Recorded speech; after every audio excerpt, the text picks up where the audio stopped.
بەڵێ دوای ئەوەی بۆ ماوەی سێ ڕۆژ بەهۆی پشووی سەری ساڵ و شووی هەینیش و هەڵبەتا بازارەکانی دراو لە هەرێمی کوردستان و هەولێر پایتەخت داخران ئەمڕۆ جارێکتر بازارەکانی ئاڵوگۆڕی دراو کرانەوە نرخی ئەمڕۆی دۆلار بە 152650 دینار هەڵبەتە بەیانی بە 152200 دینار دەست پێکە کرایەوە بەڵام لێسادا نرخەکە تا ڕادێک بەرزوەتەوە بۆ سەرەوە هاتوتە سەر 152650 دینار البته بەم نرخە ئاکڕێ دۆلار و بە 152790 دیناریش ئەفرۆشێ لە ئێستادا ینی 100 دلاری ئەمریکی بەوەندا ئەفرۆشرێ ئەمە لە کاتێکدایە ماوەی نزیکەی 2 هەفتەیە ناجێگیریەک لە دۆخی دینار بەرامبەر بە دۆلار لە بازارەکانی هەرێمی کوردستان و عراقیش هەیە پێشتر چەند بابەتێک لەم بارەوە باسەکران بەپێی بە دۆلارچوون زانیاریەکان ئەو کات گفتوگو جۆر بۆچوون هەوێشیان باس لەوە کرد کە دۆلاری ئەمریکی زیاتر ڕواتە دەرەوەی هەرێمی کوردستان بۆ شتێکتریش باس لەوە کرد کە بانکی ناوەندی عراق بە وەک پێویست بڕی دۆلار ناخاتە بازارەکانەوە بۆیە نرخی دۆلار بەرامبەر بە دینار بە شێوەیەکی زۆر بەرز بووە نرخەکە بە جۆرێک بوو تا لە 1600 ڕۆژ لە بازارەکانی هەولێر بەپێی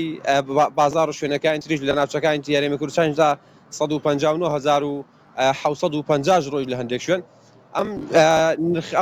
بڵێ ئاڵۆزی لە بازاری دینار و دۆلار لە بازارەکانی هەرێمی کوردستان و عراقیش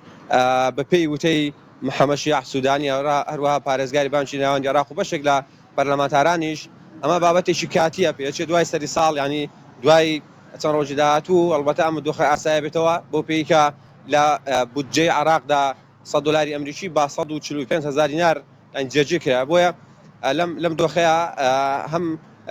سۆرۆک وەزیرانی عراق هەم پارێزگاری بانکی ناوەندی عراق هەم بەشێک لە شارەزایان درا و هەروە بەرپرسانی باڵای حکوومەت عراقیش وەزیری داراییش باس لەوە کردووە کە ئەم شڵەژانەی دینار بەرامبەر بە دۆلار دۆخێکی کاتی و تێپەڕێت من لە بەیانیەوە سەرقاڵی بە دۆلارچوونم لەسەر ئەوەی بۆچی دۆلار بەم شێوەیە ینی بەرامبەر بە دینار بەرز بووەوە تا 1600 ڕۆیشت یانەوەی کەم سەرنجمدا دوو بۆچوونەوە بۆ لەسەر تاشەوە باسم کردێکیانەوەی کاڵێ بانکی ناوەندی نرخی دۆلاریان بڕی دۆلار کەمتر خاتە بازارەکانەوە ئەگەرچی بە 166000 ژەخرێتە بازار بەڵام بەو شێوێ بەرزەبێتەوە ئەو کارێتتر باز لەوا کرد کە دیناری عراقی خرێت دەرەوە من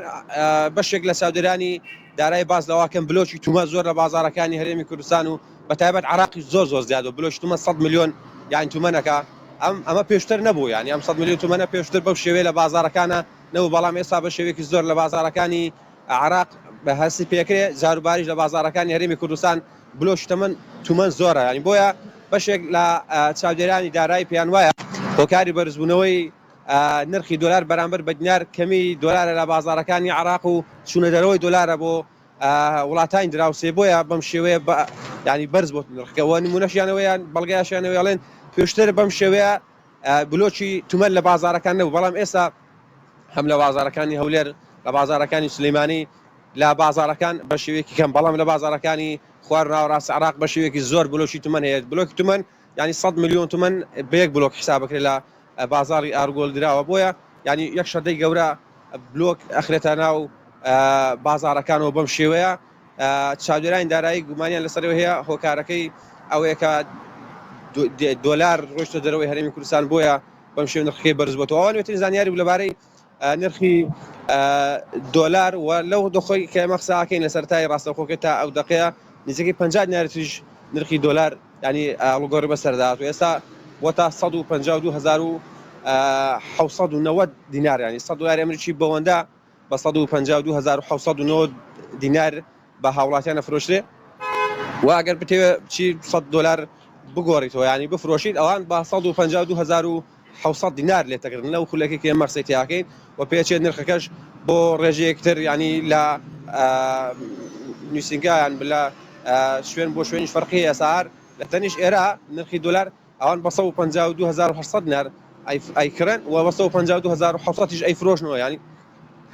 یانی بە 152700 دینار ئەیکڕن بە 152800 ئەیفرۆشنەوە لە شوێن بۆ شوێن ینی بەم جۆرە فەرقی هەیە لە بەڵام نرخە جێگیرەکان تا ئێستاش نزیکەی بە 153000 دینار ئەخرێتە